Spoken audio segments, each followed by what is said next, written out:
जुहार जय जगन्नाथ केनता अच्छा सांग मैंने आई होप समस्त बहुत बढ़िया थे आम मैंने भी बहुत बढ़िया अच्छु तो सकार शुरुआत से आमर पूजा नो आमर घरे मुई है कि आयुषीर बापा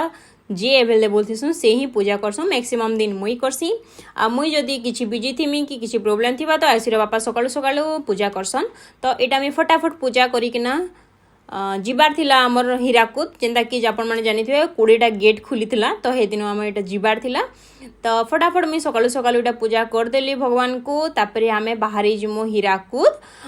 चलन मुझे देखामी केनता पानी जाऊे तो यहाँ देखुन पहुँची गलु आम आमर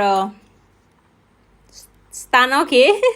बहुत ओवर दौर टे मिस्टेक हो गला तो पहुँची गलु तापर देखुन ये केते जोर पूरा पानी आसूचे पूरा धुआं धुआं हो जाए स्काए मुई तो पूरा देखिकिना आश्चर्य मुई मोर बुआर दिन नहीं देखीदेली एतकी जोर पानी आ पूरा पाके जाइथुनु आमे देखबार लगी आ देखुन मुई जूम करके भी देखै देउछे केते प्रेशर रे केते जोर रे पानी जाउछे महानदी ने देखुन इटा आ सबू गेट जदि खुली जावा तो पूरा संबलपुर शहर कटक भुवनेश्वर सब हेडे भासी जावा पूरा